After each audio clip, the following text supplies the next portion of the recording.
Shalom Bapak Ibu yang dikasihi oleh Tuhan, apa kabar semuanya? Tentu saya berharap kita semua tetap dalam kesehatan dan dalam kemurahan Tuhan.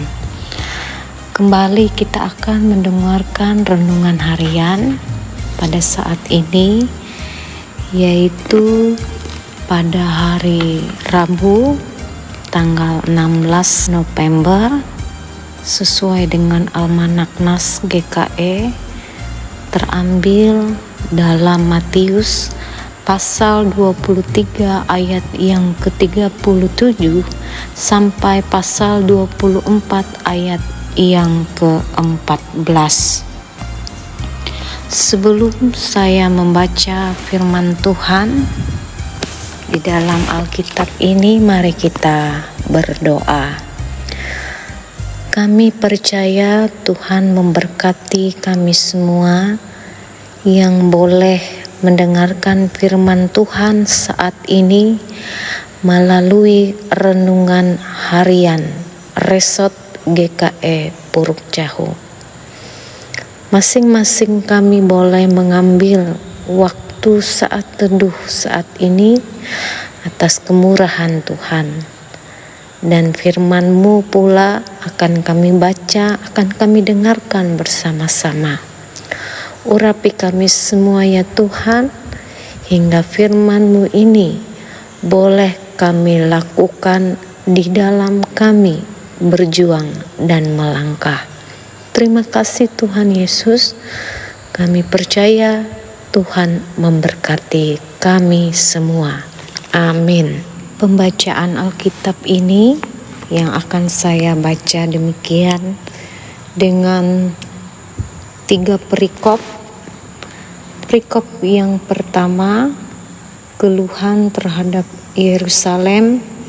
Perikop yang kedua, bait Allah akan diruntuhkan.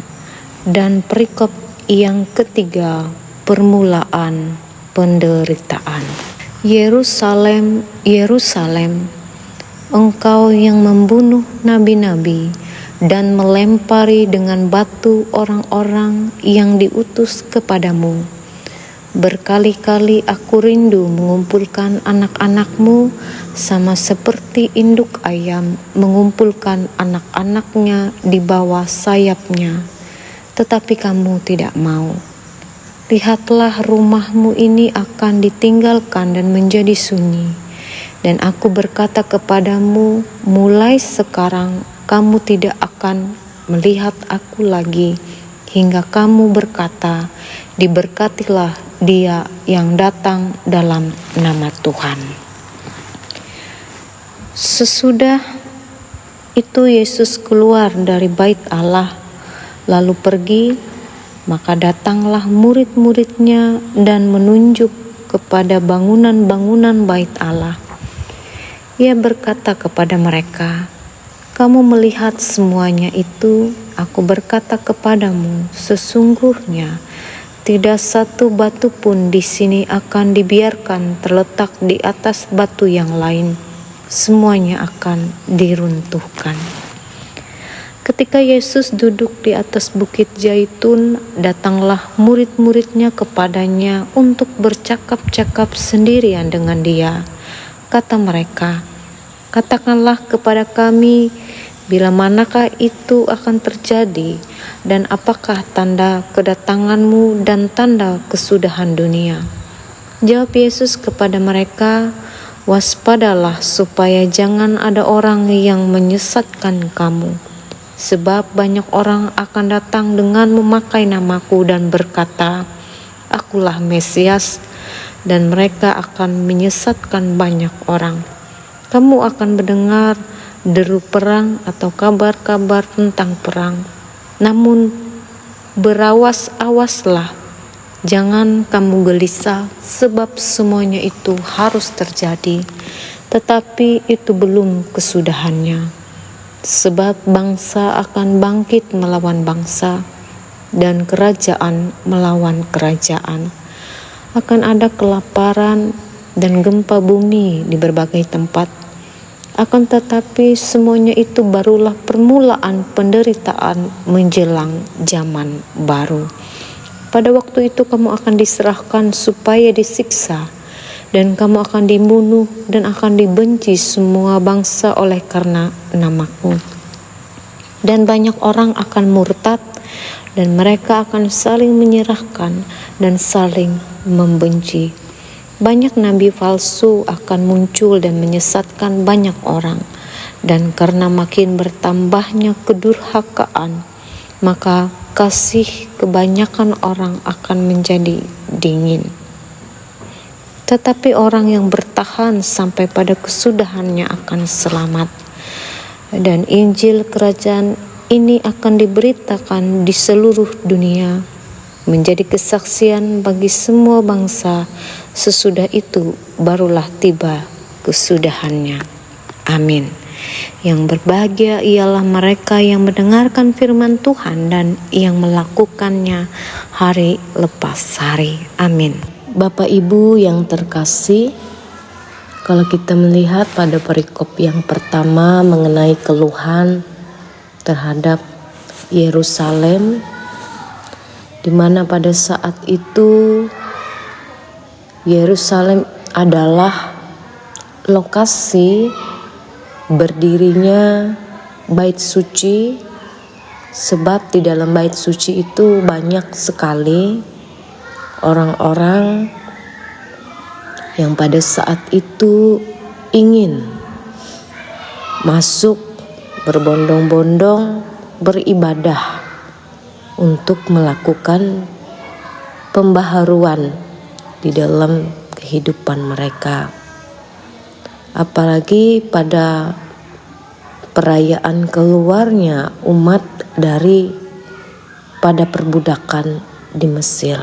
Meskipun demikian, Tuhan Yesus pula mengeluhkan kota itu, sebab di mana dikatakan sebagian besar dari pemimpin-pemimpin agama di kota itu menutup pintu bagi setiap orang yang ingin diperbaharui spiritualitasnya, di mana pada saat itu yang dikerjakan Yesus dan banyak nabi-nabi sebelumnya. Kenapa mereka menutup pintu bagi pembaharuan spiritual? Oleh sebab mereka memilih menganiaya dan melenyapkan pesan bagaimana pembaharuan diri yang disampaikan oleh Tuhan Yesus. Bapak Ibu yang terkasih, keluhan Yesus terhadap Yerusalem mengajak kita untuk lebih memeriksa kehidupan kita, keluarga kita, bahkan hidup kita secara pribadi. Apakah di tengah-tengah kesibukan aktivitas kita, pesan-pesan pembaharuan hidup yang lebih baik yang disampaikan Tuhan Yesus, apakah kita terima dengan serius, dengan rendah hati, atau malah kita menolak pembaharuan tersebut karena kita tidak merindukan kehadiran Yesus yang mengubah spiritual hidup kita, dan malah kita melenyapkan karena kita nyaman dengan kehidupan kita yang penuh dengan dosa. Itu ada di dalam kehidupan kita masing-masing, pribadi lepas pribadi. Apakah kita ingin menjadi yang lebih baik atau yang sebaliknya? Begitu juga kalau kita melihat Matius 24 ayat yang pertama hingga ayat yang ke-14 ini mengenai khotbah tentang akhir zaman. Ada dua perikop. Yang pertama, bait Allah akan diruntuhkan, dan yang kedua, permulaan penderitaan. Kalau kita melihati Bapak Ibu, banyak orang bermunculan menafsirkan beberapa kejadian yang akhirnya tafsiran-tafsiran mereka ini tidak berujung pada realita, karena pendapat-pendapat tentang kepastian hari kiamat ya memang hanya sekedar perhitungan orang-orang yang tidak berpijak pada kebenaran firman Tuhan. Dalam bacaan kita hari ini sangat jelas dikatakan bahwa tanda-tanda zaman memang dapat diamati, tetapi tidak bermaksud membuka kesempatan bagi manusia untuk menentukan kapan itu. Lalu mengapa hal ini dinyatakan oleh Yesus? Saat itu murid-murid sedang sangat terkagum-kagum menyaksikan kemegahan dan keagungan bangunan Bait Allah. Namun Tuhan Yesus membuat mereka tersentak dengan pernyataan yang begitu sangat menyedihkan. Itu pada ayat yang kedua. Mendengar hal ini mereka menjadi bertanya-tanya lebih lanjut tentang kesudahan zaman. Itu pada ayat yang ketiga. Yesus tidak secara langsung menjawab pertanyaan, tetapi dikatakan memberikan nasihat bagi mereka untuk mengamati tanda zaman itu.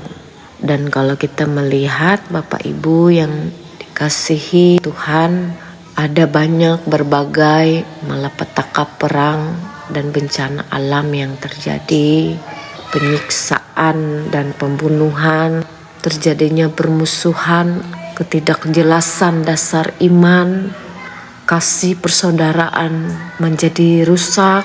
Bahkan dengan jelas dan tegas Yesus mengatakan bahwa semuanya ini akan terjadi sebagai permulaan penderitaan yang menimpa semua orang, termasuk orang yang beriman.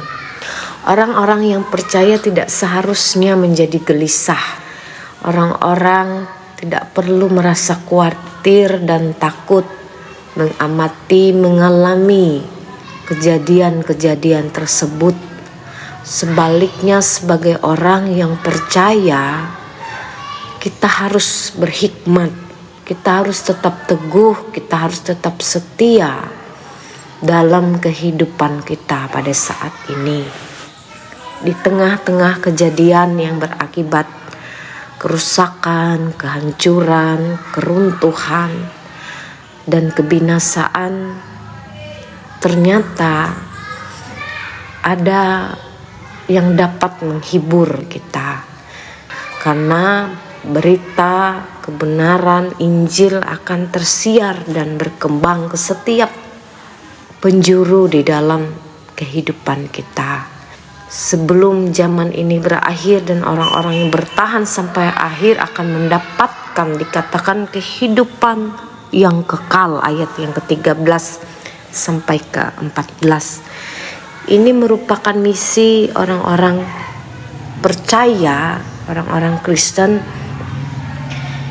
yang tidak pernah ditelan kekacauan dan kehancuran zaman, karena dikatakan firman yang sesuai dengan kebenaran firman Tuhan ini tidak pernah gagal.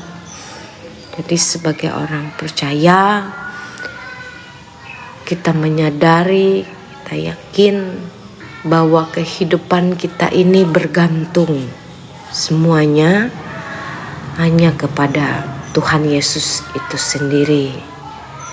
Jangan sampai iman kita ini goyah, karena kemenangan orang yang percaya, orang yang setia pun adalah kemenangan yang akan terjadi, karena Tuhan Yesus itu menolong orang-orang yang bertahan sampai pada kesudahannya adalah orang-orang yang selamat.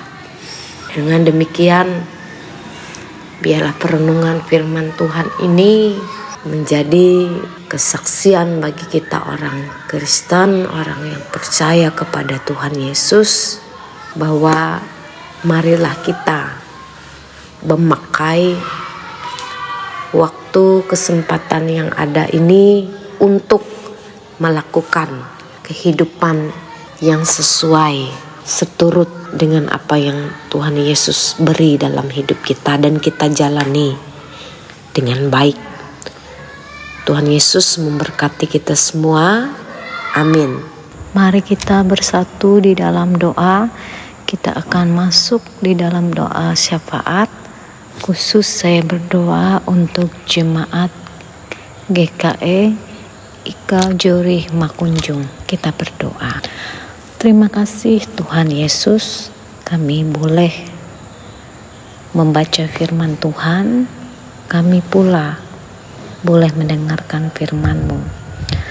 Kami bersyukur firman-Mu yang boleh kami dengarkan ini bisa menjadi berkat untuk kami semua. Dan firman-Mu ini adalah tuntunan di dalam kami boleh melangkah dan boleh melakukan aktivitas hidup kami. Jamah dan berikan kekuatan bagi kami semua, ya Tuhan, agar kami dapat bersukacita dan selalu bersyukur di dalam segala hal. Terima kasih kami boleh mendengarkan firman-Mu ini. Ini pula yang akan menjadi contoh dan teladan yang baik, ya Tuhan. Jemaat-Mu boleh mendengarkannya dan terima kasih. Hari ini kami berdoa untuk jemaat-Mu yang ada di jemaat GKE Ika Jori Makunjung pada saat ini. Baik para pendeta, penatua diakon, dan jemaat Tuhan yang turut ambil di dalam melayani jemaat-Mu yang ada di Ika Jori Makunjung. Pimpin dan sertai mereka semua, ya Tuhan, baik pendeta, penatua, dan diakon, guru-guru agama dan guru sekolah minggu, kuster gereja Tuhan, dan jemaat Tuhan. Sampai saat ini mereka boleh menyaksikan cinta kasih Tuhan yang luar biasa. Kami percaya mereka pun tetap dalam keadaan yang baik, tetap dalam keadaan yang sehat. Di dalam tugas aktivitas pekerjaan, Tuhan pula memberikan pertolongan apabila di dalam pekerjaan mereka mengalami kesulitan. Tuhan juga memberikan hikmat agar dapat membimbing jemaat Tuhan, membimbing kehidupan keluarga mereka untuk selalu bersyukur hanya kepada-Mu. Terima kasih Tuhan. Kami menyerahkan pula kami masing-masing pribadi lepas pribadi pada saat ini. Para pendeta vikaris yang pada saat ini boleh menyampaikan setiap renungan harian bagi semua jemaat-Mu. Pimpin dan sertai kami semua agar kami boleh berhikmat, hidup boleh bijaksana, boleh menjadi teladan yang baik bagi sesama kami dan jemaat Tuhan. Berkati setiap tutur kata, perilaku hidup kami yang boleh menyenangkan hati Tuhan. Terima kasih Tuhan Yesus. Kami berdoa pula bagi Kabupaten Murung Raya pada saat ini. Para pemimpin kami pada saat ini, baik yang ada di Murung Raya sampai ke daerah-daerah. Sertai kehidupan mereka, tugas tanggung jawab mereka. Di dalam mereka boleh mendukung setiap program yang ada. Mereka boleh memberikan kesejahteraan bagi masyarakat yang ada di Murung Raya saat ini. Kami percaya mereka terus hidup di dalam Tuhan dan mereka pun tetap di dalam kemurahan yang berasal daripada Tuhan, agar mereka pula dapat memimpin dan melayani rakyat dengan setulus hati. Terima kasih Tuhan Yesus. Kami pula menyadari ada banyak hal yang boleh menjadi pergumulan harapan dalam hidup kami, jemaat-Mu saat ini.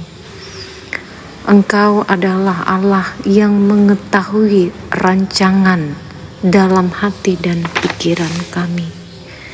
Kami percaya dan menyerahkan agar semua yang boleh menjadi pergumulan dan pengharapan kami ini tetap dalam tuntunan yang berasal daripada Tuhan.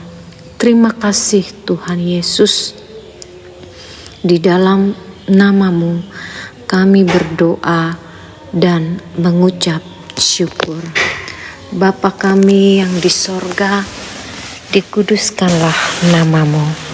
Datanglah kerajaan-Mu, jadilah kehendak-Mu di bumi seperti di sorga.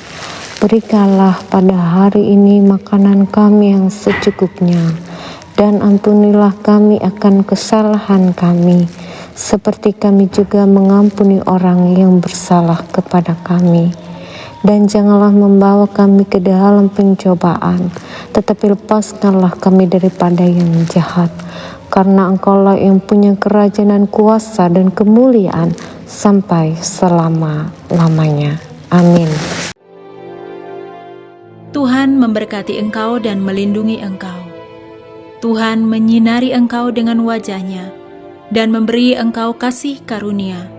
Tuhan menghadapkan wajah-Nya kepadamu dan memberi engkau damai sejahtera. Amin.